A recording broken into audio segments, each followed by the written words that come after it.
Mister? How do you operate this Twitter thing or this Instagram thing or whatever the heck? You're supposed to know all this stuff.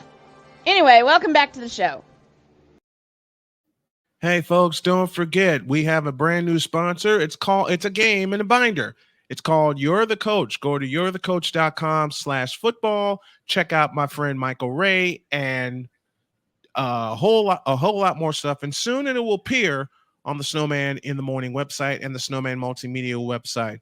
The gentleman that I have for you right now not only has become a friend, he is an author.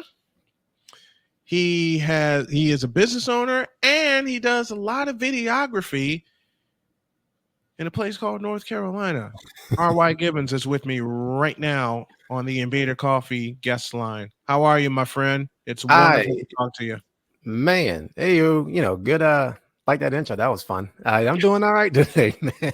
So appreciate you having me on. As long as you've been in this business, you make up intros on the fly, okay? Because if you write it down like a baseball schedule or a basketball schedule or a football schedule, you're a videographer, I'm an announcer.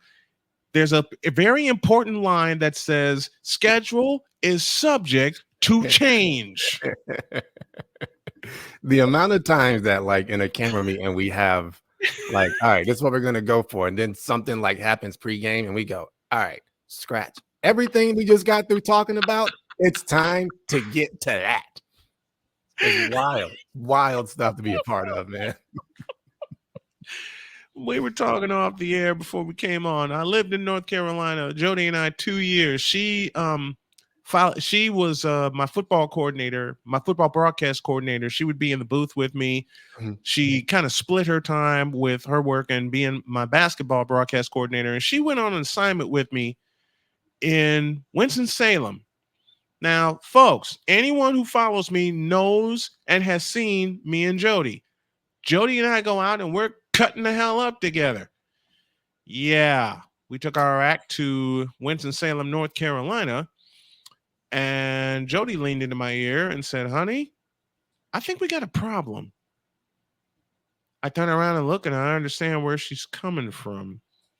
Because when I introduced her to people that were at the school where we were, they were cordial.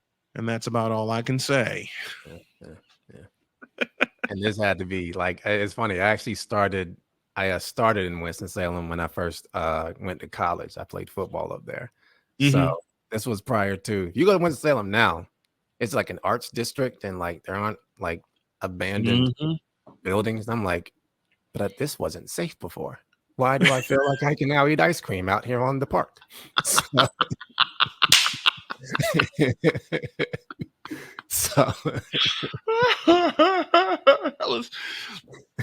was me in parts of Terre Haute, Indiana, when Jody and I first got together. One day I could sit out in the warm weather, eat ice cream. Jody and I will sit out front and just yap and joke with each other all day. And the next minute, you hear nothing but crickets. Mm-hmm. We're looking around going, something's not right with this picture. But when I said schedule was subject to change, and as I mentioned, you being in sports media for a while now, and you get the word at the last possible second. You could be in a meeting for at least 45 minutes. Mm-hmm. Nothing. You write out your schedule and you're thinking, okay, this is going to flow just exactly the way it is. And then the first time you get a schedule subject to change, and then something crazy happens during pregame. Lord knows I've seen my share of North Carolina football, high school and college, especially when Wake Forest decides to go to Kenan Stadium and they put up 105 points. Man, I don't think I was working that game, but I heard I was working the next day and I heard about how that went. And everybody was working that night before. It was like, I am so tired right now. Like, well, get ready for field hockey. So, I got home from covering that game. I looked at my wife and she looked at me and she goes, how are you still standing? I said, baby, I don't know. And she sat me, it was, oh my God, was it ever? She sat me down and said, from the top, what happened? I said, let me see. 113 points, 1,200 plus yards of offense, a damn near walk-off touchdown from Wake Forest. Yep. Let's see. 800, no, check that. 900 yards of passing offense. And my wife cut me off. She said, stop. You don't have to say anymore. I think that game itself, I think someone said that game was like 4.5 hours long or something like that. Yes. 4 hours, 24 minutes. That's brutal. And like for guys who don't know, add the pregame and the postgame, and it's worse. Yeah. And for people who don't know, like college football has an incredible amount of commercial timeouts. And it just makes the game even longer. It's brutal. And all they do was throw the ball. That's all they did. Yes, that's it. That's it. And there were and the crazy part, there were hardly any 3 and outs. Yeah. 3 and outs, nothing. If it wasn't 3 points, people are looking going, what happened?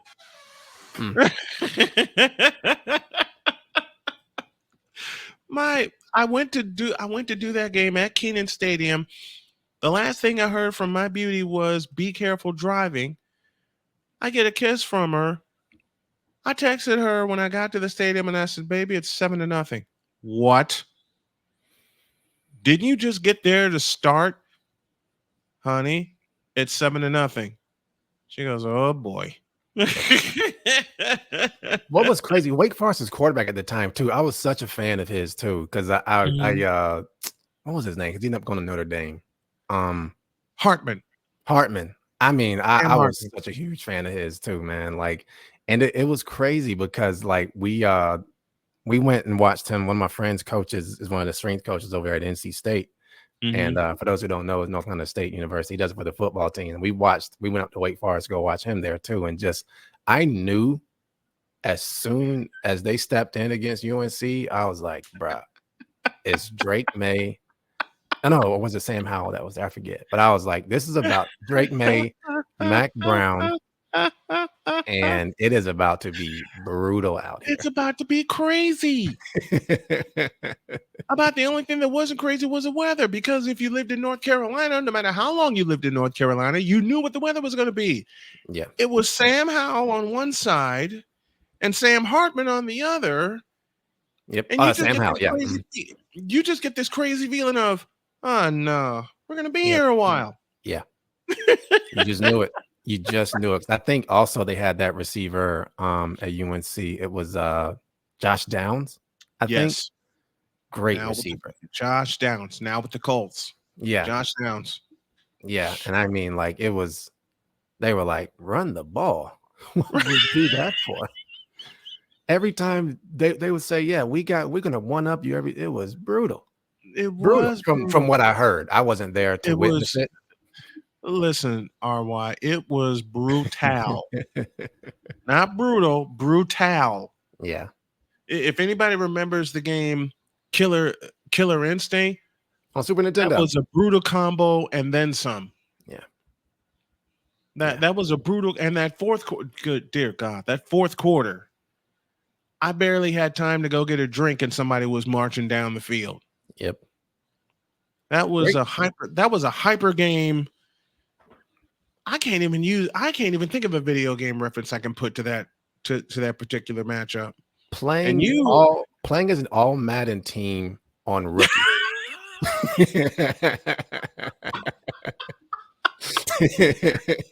What was the craziest game you've ever done? Like it's like you said, and I mentioned earlier, subject to change. Schedule is subject to change. And you mentioned sometimes when you get there, the schedule's all laid out, and then something happens during pregame, and you get a buzz in your ear going, we're going right to that. Tell me a game that you did video for, and you get that alert. That's not a message. That's an alert. Because I get them in my ear when I do my radio broadcast. That had the whole crew scrambling, part one, and part two had you going, This is gonna be one of those days. I just know it. Something that happened pregame, Pre-game, during the game, post-game, whatever. Well, this is gonna be it's a thing that just stays in my mind a lot.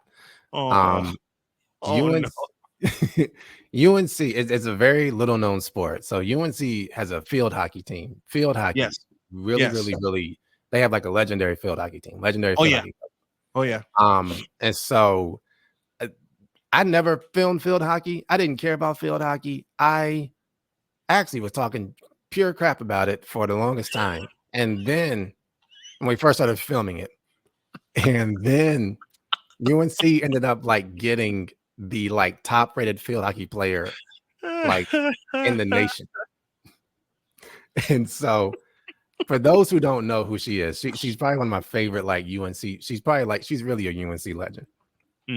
Her name is Erin Matson. She was there for 5 years. She won 4 championships. 4 championships. Yep. Came back as the head coach last year. Yep. Won as the head coach, beating the same coaches that she was beating as a friggin' player. Was beating as a player. Yep. And she's not beating them, beating their asses. Yeah. Like I mean, nothing. I was just like, I didn't think it was going to go well, but I was just like, wow. I mean, like just the energy of her, and she's like a real sweetheart. And, you know, the coaches, luckily, they seem very respectful as well. It was wild. So the 1 year she did not win a championship. So for those who don't know, there's different cameras and stuff like that, a bunch of different angles. Yes. I was what's called a reverse slash angle. So what you basically try to do is try to stay pretty close onto the ball and stuff like that. So because of that, I'm pretty close to the players. Yeah. The 1 year she didn't win a championship, one of the strategies sometimes with field hockey is you want to like flip the ball to the other side so when the team's getting ready to score if you have a chance. And that ball, for those who don't know, is really, really, really big and really, really hard. Yep. And so Erin, she was playing against Duke, and Erin was trying to get the ball because they were very close to scoring. And so she tries to run up there and go and get it, but the girl from Duke tried to flip it across the field, and Erin puts her hand up to kind of like block her face. And then I just see her like shake her hand and like run off the field. Now, because I'm close, I could see something. And the director was just like, "Hey, what just happened? Like Matson's going off." And I said, "Guys, look, I don't know what just happened. Right. I just know she wasn't wearing a red glove when." And so she wasn't playing the rest of that game.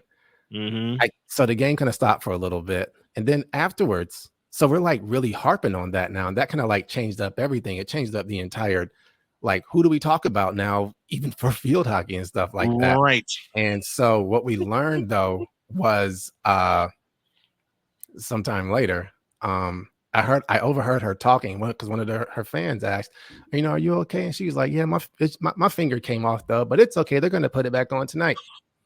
Huh? What did you just say? Did I just hear that? You said like you lost a contact or something. Like that's and so honestly, like after that, as much as it was trying to keep up with that game, it was us trying to figure out what happened to Matson. Yes. Because we were going about filming her to now what the freak. And so man, like that is probably one of the things that stays in my head the most. When you kind of like see, like I said, there's probably some other ones I'm sure if the memories get triggered, but that was like the one that often stays in my head because it really did show like even her toughness as well. So I've always been just a huge fan of hers. So that just reminds me of what Ronnie Lott went through with the 49ers when he took a hit. He went in the locker room. They amputated his finger. He came out and hit somebody back. Yeah, freak is that all about? And when someone told me that, I was like, wait. He lost what? I don't understand. See, like, I didn't like the smell of. I didn't hear that correct. I kept saying to my friend who told me, I'm like, I didn't hear that correctly. Did you say they cut his finger? I said, yep, they cut his finger. And that right there is one of my stopper. You're right.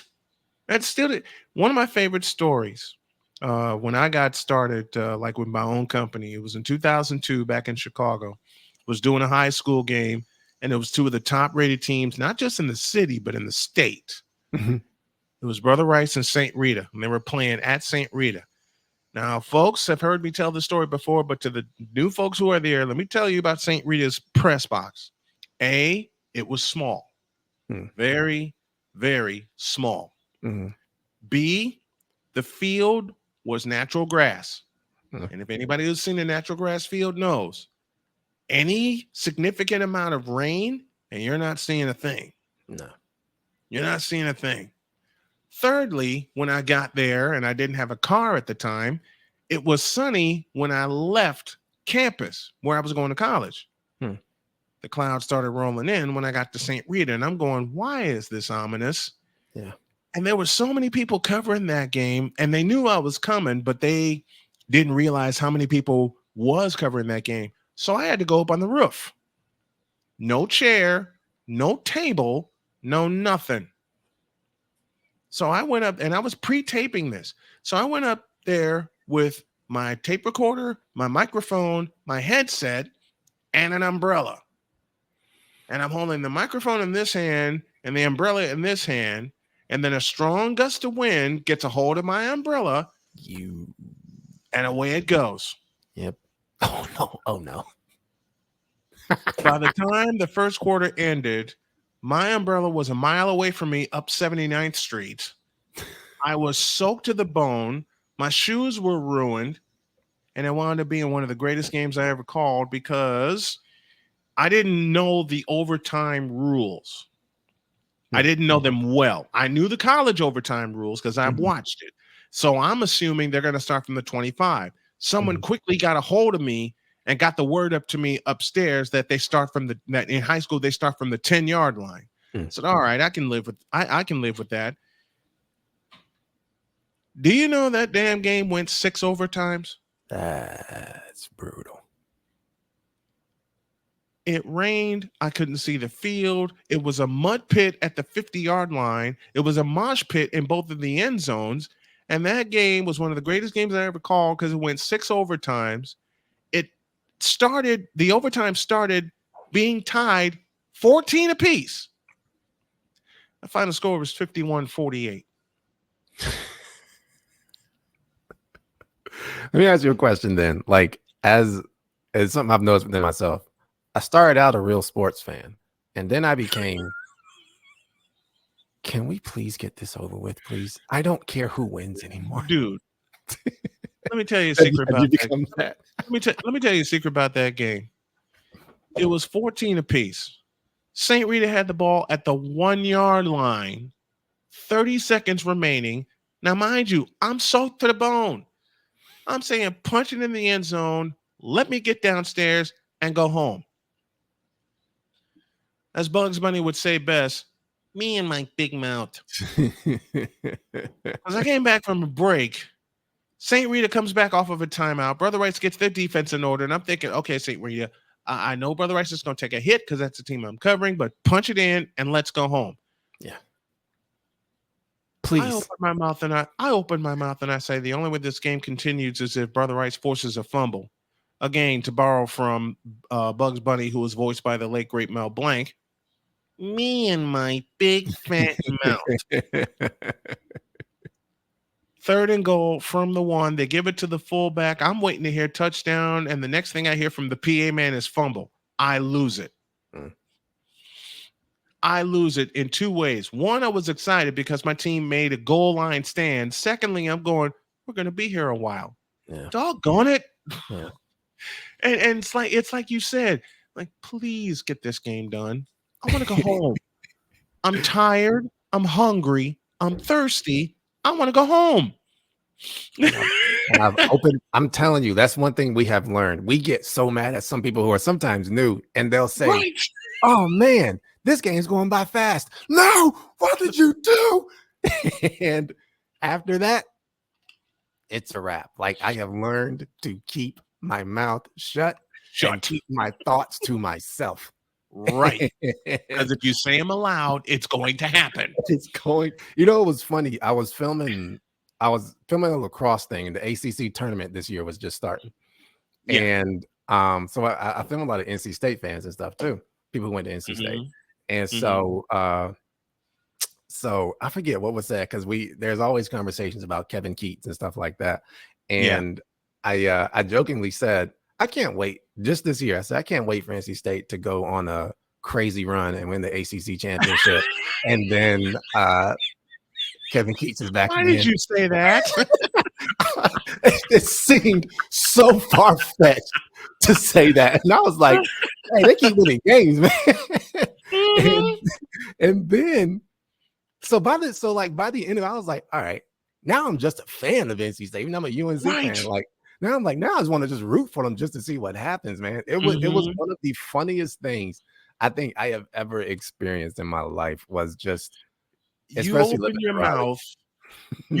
mouth, and you said, I'm hoping NC State goes on a run. Somehow, and don't you get the feeling somehow they hear that? Yeah. And they're like, okay, let's go on a run and shut him up. They win 5 games in 5 days. I like to think it's because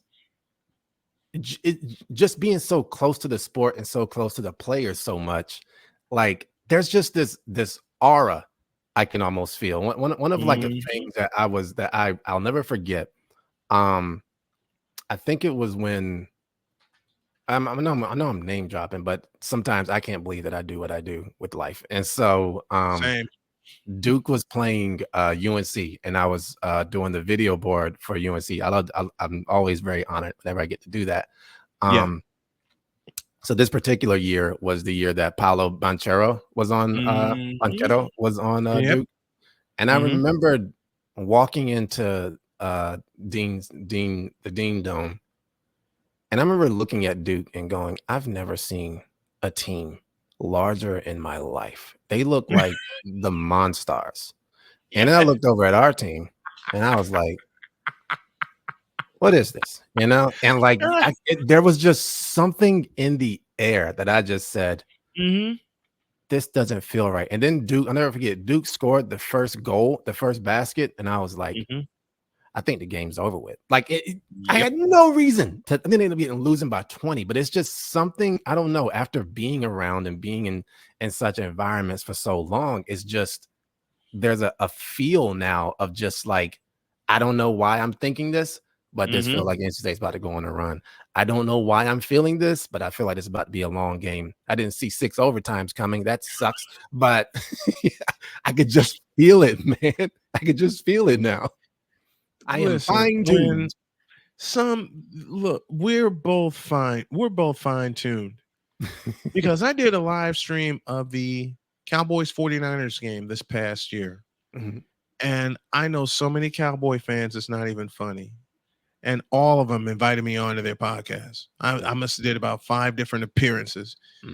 And they asked me the same question. They said, do you think Dak Prescott can go into Levi's and erase the ghosts of last year?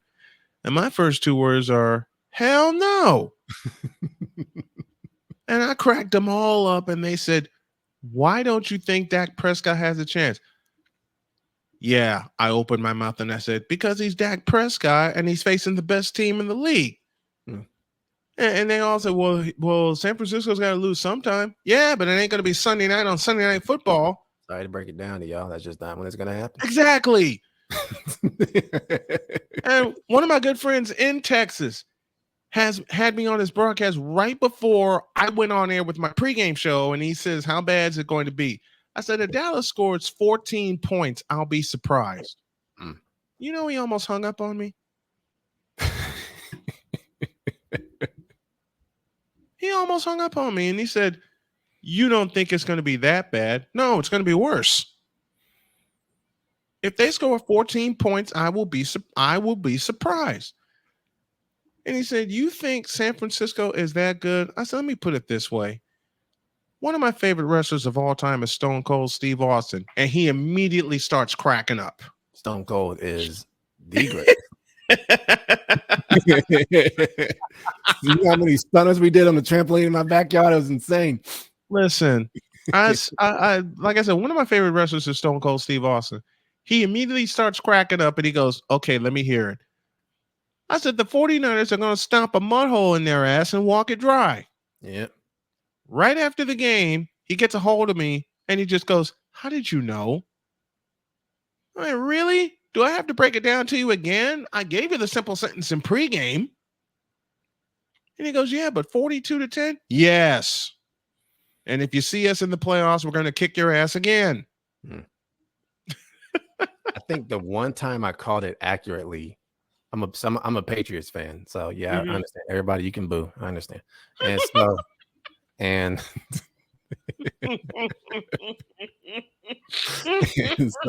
doesn't hurt my feelings whatsoever. Even though I'm pretty I can live with that. I can live with the Patriots fan. One of our co-hosts is a big time Patriots fan, and he zings me the same way I zing him. I can live with that. It's, how does Victor put it? It's the moronic Republic of Cowboys Nation I can't stand. It's the moronic Republic of Cowboys Nation. It's the Midwest Committee of Bear Idiocy. Dear God in heaven, help me. Their love for Caleb Williams is off the charts. I'm a fan of his too, by the way. I'm just gonna be honest with you. So, I'm not a Bears fan. I'm like, that's pretty exciting. Yeah, hopefully that works out. So. Yeah, only problem is they don't have a line, an offensive line, that is. Well. Maybe he'll pull a Barry Sanders and do something. Yeah.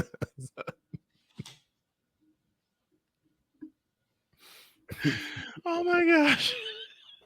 And y'all wonder why I have so much fun doing this. I mean, some guests give me questions I can use. I don't use them.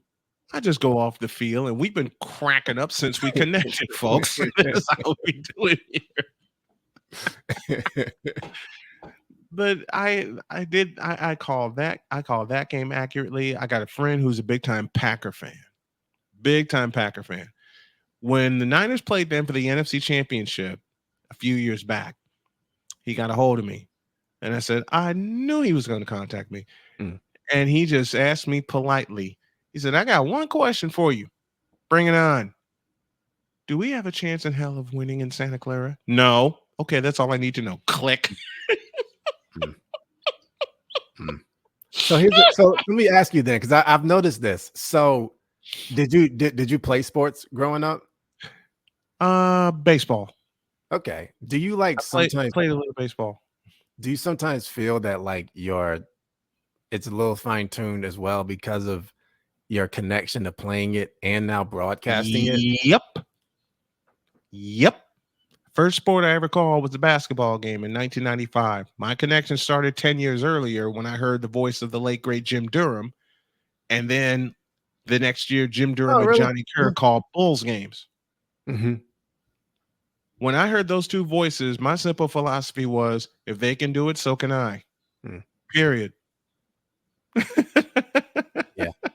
And it's something it's so interesting now, like, because I know in a lot of times I'll try to, especially with like casual sports fans, I'll try to explain to them what momentum is. And I remembered trying to explain it, but it's really hard to explain. It's like trying to, explain, what love looks like physically. You just can't. And so you just know what it feels like. And so with momentum, like I was telling someone, like, you can just, when I'm filming a game, I can start to feel, oh, something is changing. And I was telling my dad this one day, because he was just like, Ryan, I don't believe that a game can be won or lost by one particular play. And I told him, I've got to disagree with you on that, because that one play, that one shot would have absolutely shifted the momentum. And I gave him an example. I said, the Patriots were down 28-3. There is no freaking way they should have won that game. There is zero chance. But I kept telling people, because they were sending me all kinds of pictures. I remember like somebody, it was a funny picture somebody sent me of like, it was one of the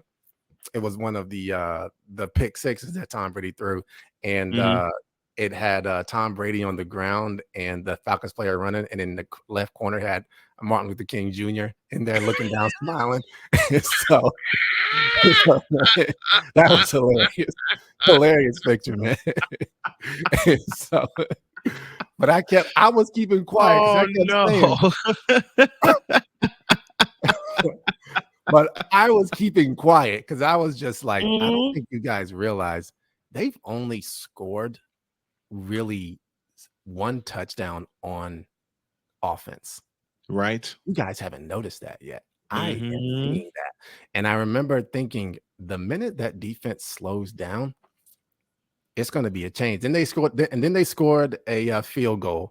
And like people started looking over at me like, what? And I was just, you ever seen Waterboy? Yes. You remember when what's her face, Vicky Valancourt said, I remember all these names. Vicky Valancourt says, Mud Dog's gonna win. This score to this score. That's exactly the way that they were looking at me when it was about to be that. And then and I remember the momentum shifting thing that happened was that Julian Edelman catch that he bobbled when he was on the ground. He had no business making that catch. He had no business whatsoever because there were two Falcons surrounding him. A third was coming from his left. And somehow, some way, he pulled a Jerry Rice and snatched that out of midair, damn near dropped it. Yes. And but that moment was the moment that I said, that's when the Patriots are going to win. Now, because I was explaining to somebody, the hard part at times when it comes to sports and momentum and all these different things is being able to say you're dealing with two people, especially professionally, that are high caliber athletes, man. Like there is, I don't care if it's the Cleveland Browns or whoever you deem is the worst team. That team, like they have drafted the best players from college. And so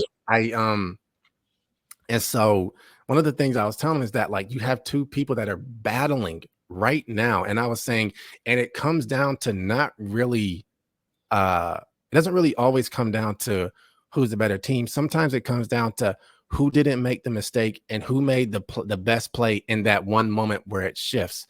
And so trying to explain that to my dad and other people, it's been like, I've been able to be fine-tuned to that a little bit better of just like, even when filming nowadays, we start to know what moment to push into something. You kind of just like instinctually start to kind of pick it up. Same thing with like, and it's just such a, and sometimes you can't even explain how you know it. It's just being in it. You can't explain it. Like, when I did live stream coverage of the NFC Championship, Lions and 49ers, Lions got out on us 24-7. And at halftime, I said a concession speech, and Victor stopped me. Victor joined me he said, Brian, you're too early. I just have the feeling the Niners are going to turn around and they're going to snatch this game. And I was so disgusted with how the 49ers played. I went to a break. I calmed down. I came back and I said, let's see how this second half goes. Get a field goal. It's 24-10. And then Brandon Ayuk makes the most ridiculous catch I've ever seen in 40 years of football off a man's helmet. It dinged off his helmet. I see the flag fly. I said, okay, we're going to get a spot foul for pass interference. And then somehow Brandon flies over him and makes the catch. And I lost it. On the air, I lost it. Came back and won that game 34-31. I went right to bed where my wife is waiting, and I cried in happiness. I cried. You have those moments, and you said it so eloquently that you just know something crazy is going to happen. And for all my basketball fans out there, do I need to mention the name Michael Jordan? Maybe so. Do I need to mention what's the legend? Whenever his tongue was out, something bad was going to happen to the opponent. And not just watching it as a fan, but being involved in sports media, especially with what we do, video and audio. you just feel it, don't you? You something will happen, something very small will happen, like you mentioned with that Julian Edelman catch. When you see something when you're behind the camera that's so insignificant to everyone else, but significant to you, and you push in on it, the whole crew is going, why are you pushing in on? And before they can complete the question, they get their answer. To be honest, you'd be surprised how many directors from the control room can feel it as well. Yep. Sometimes, I mean, some of them are just so good. I guess after you see them for a while, you just know which moments to look for. And so, sometimes they'll say, all right, if they hit this shot, I want you to push into this and this and this and this and this and this. And they'll have every camera kind of like ready. And, sometimes we'll kind of go a little rogue and like find other things and stuff. There was one particular this year specifically. I was pretty proud of this one. It was for those who are UNC basketball fans, it was Armando Bacot's last game with UNC. And he shot a three. Now, because I was there when he first got recruited, I knew Roy Williams was the coach, and he got recruited there first. So I know where Roy Williams sits. So just like instinctually, I know if he hits this three, get up and shoot and put that camera right on Roy Williams. And like my camera happened to catch Roy right when he was going like this. And it was all over the place. But like, you just gotta just like instinctually know, like almost the story, the moment. This man recruited Armando. This man did this. Yep. He's gonna be excited to watch this. And so absolutely, it's one of the, and like it's not even just momentum, it's understanding story, which you as a broadcast would understand that too. We have to listen a lot to the broadcast in order to know how to film. And so it's just I don't know, man. I have times when I'm doing a broadcast, when I'm doing a simulcast, I would say something that is fundamental about the game and about the players involved. And every member of my team will catch it. Like I'll say something like, if they hit this free throw, it may start a run, or someone will miss a free throw. And I get sick and tired of seeing people miss free throws. And I will say something in anger, but people will catch it. And I said, you got to knock these down. They're not called free throws for nothing. I said that during a game 3 years ago, when I was in North Carolina. I said that during a Lewisburg game. And I said, you got to knock your free throws down. They're not called free throws for nothing. They knocked down their next 11 and walked away with a win. Yep. They knocked down their next 11.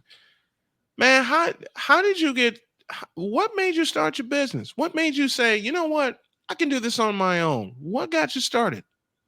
So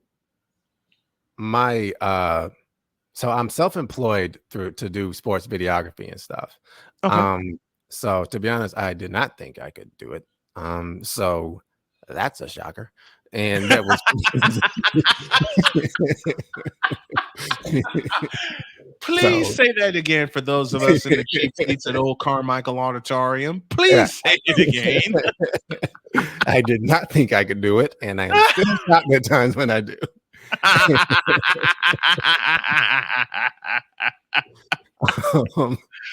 Oh my gosh.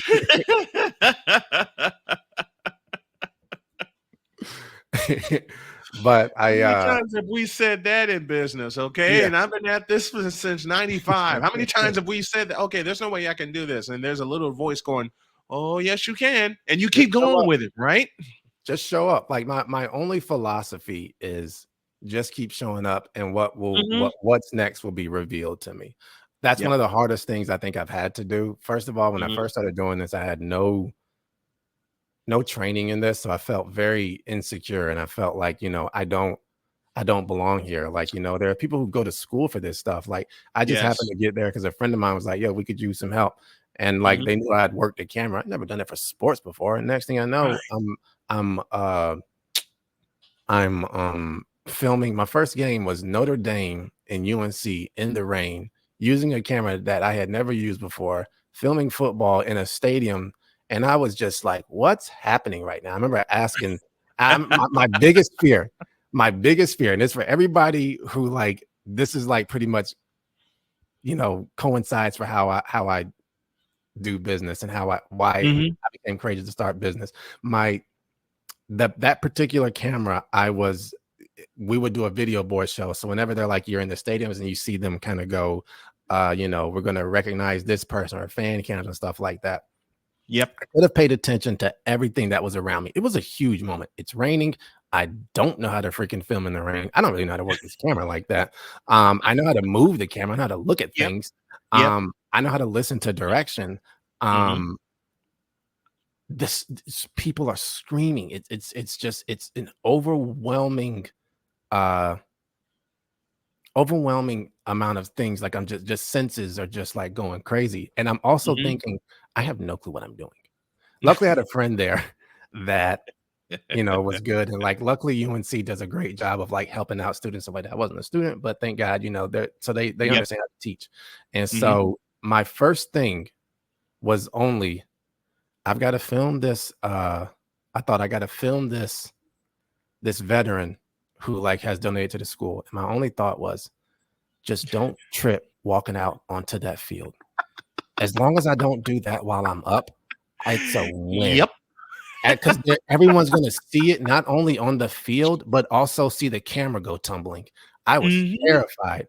And so, when it comes to business and the courage to be able to do it and all these different things, whether that's my entertainment company, which I do publishing and production on, or have an almond milk business and stuff, man, I always think, what is the thing I can do right now? Like, what can I focus on right now, the most immediate need? And there can be 6 billion of them. Yes. But the most immediate at that time was, don't trip. And the next time it was, all right, pull out when they're running towards you, so that they Mhm. can actually widen up and see all the things. So it's just small little things like that. So the what kind of like, because the question was how I got started, or what did I get, when did Mhm. we started doing it, was I've always wanted to live for myself. Same. I've tried to do it other ways. Trust me, I was 1000% trying to be that way. It just, Listen, for some reason, you're preaching in the choir. Okay. I mean, I couldn't even get interviews to save my life, or if I was told I didn't have the skill set. So honestly, for me, where probably a lot of my business came to is, I started saying, all right, they're not going to give me the experience. Let me try to create it. So I started learning how to build websites, learning how to do things like that. And next Mhm. thing I know, like, I gained the skills while trying to prove to them that I was good enough, which is a weird thing to kind of like realize. And Yeah. so after that, I kind of started realizing, like, it was actually somebody here in Raleigh that really encouraged me to kind of do things for my own. Um, he's he's the president of like marketing for like Visit Raleigh, so all the tourism and stuff. Mhm. And he basically was just like, Ryan, I think you can do this on your own. And I was like, dude, just give me the freaking job. And so,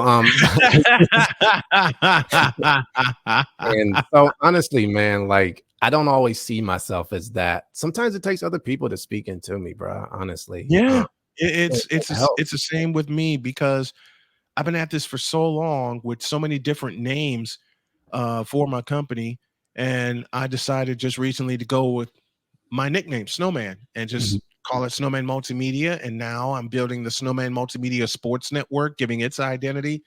And my eagle-eyed wife and my eagle-eared wife is finally putting this structure in place, Mhm. because I've flown by the seat of my pants for as Yeah. long as I've been doing this. But Jody always tells me, you are so talented to do this. All you need is the order. Yes. Let me fix that for you. Yes. Have I got it yet? No. Am I getting it? I am, finally, after 20 some odd years, and Mm. I'm loving it. You know, it's the consistency that drove the inconsistency therein that drove me mad. And now that I've realized that, and Jody got me to realize that, and a lot of my friends got me to realize that, it's like, okay. And I'm using this coming season to really knock everything down, build the foundation, because one of my old broadcast partners says, look, you can still celebrate your 29th year. Yeah, you're using a different name, but this is your 29th year. Now you just build the foundation. Start small and build the foundation. Mhm. And I was thinking about it all day today, and I said, you know what? They're right. I know I now have a clear picture of what I'm doing. Not to mention, I keep a bunch of notebooks here in the cabinet here to my left, Mhm. and I'm barred from bringing notebooks in the house because there's a box of it in the garage where my wife says you're not allowed to bring another notebook in until you finish those. Mm. But in all seriousness, that finally crystallized it for me about developing the skill sets on your own that people say that you don't have. And many people have heard me call a game.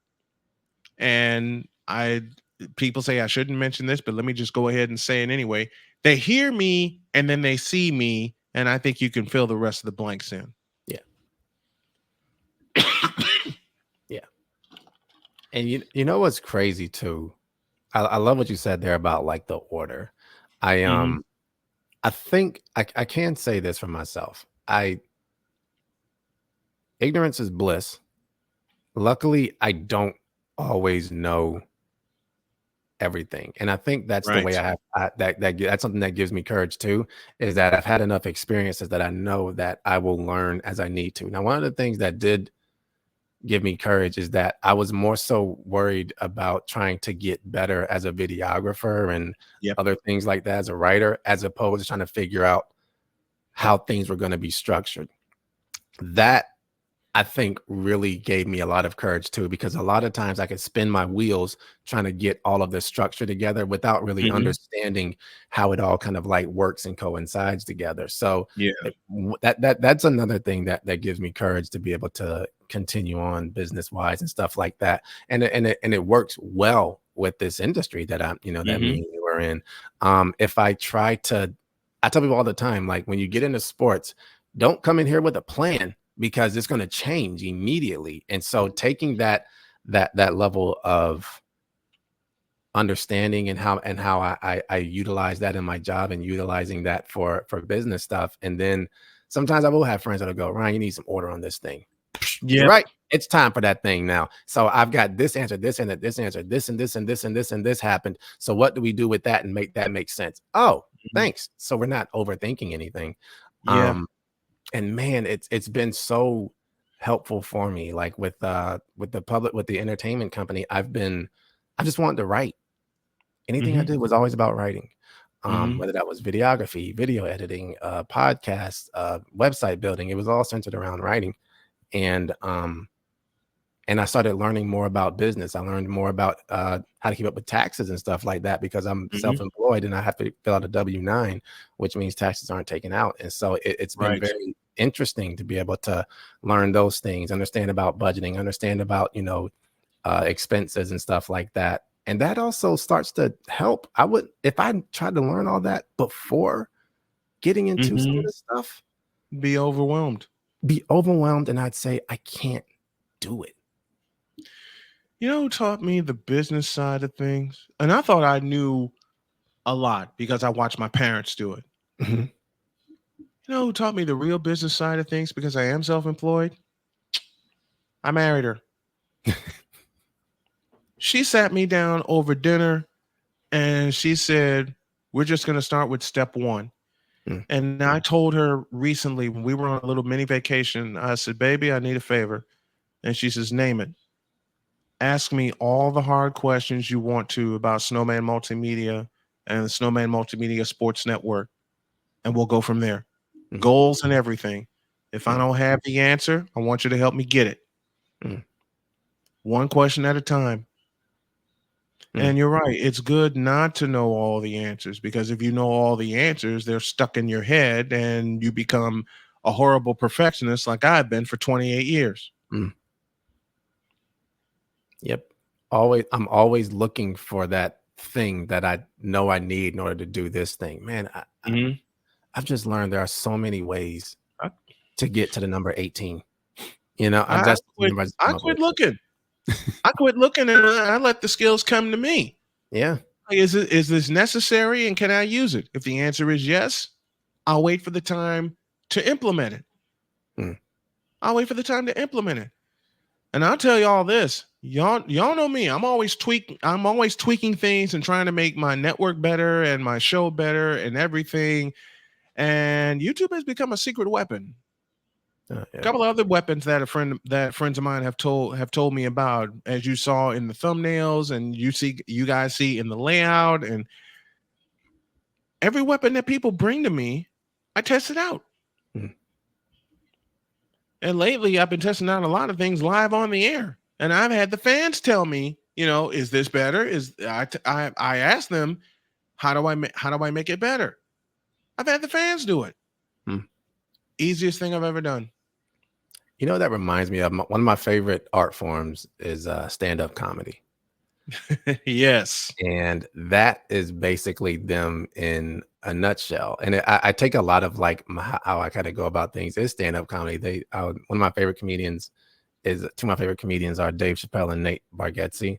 And yes. And they talk about, Nate specifically has talked about going to comedy clubs to try to work out material, because he was just like, it helps to hear what the audience actually, there's a level of courage to put yourself out there. And as I've learned, build the plane as I'm flying it. Yes. Man, there's a level of courage that takes, that I still am completely flabbergasted that I even still do it, because I am still in some ways insecure on some of this stuff. And I'm just like, but I know that I hate losing. I'm more competitive than I am scared. Yes. And so, and I do. I realized when I was getting ready this morning to launch the show, as much as I love doing remote play-by-play and covering the major leagues, it ain't the same for me as being in the stands, as being in the booth, as being there. Yeah. It's not the same, because you don't feel the entire experience. You don't feel the entire experience. I mean, I could be covering the Golden State Warriors here and back, or the 49ers, or anything else, but if you're not at Levi's Stadium or at Gillette Stadium or at Lucas Oil, my wife's a fan of the Colts, if you're not there, then it ain't the same. I will ask you this, because I've also had it happen in opposite ways as well, where it's not as exciting when being there in person, especially like sometimes with college sports, college football specifically.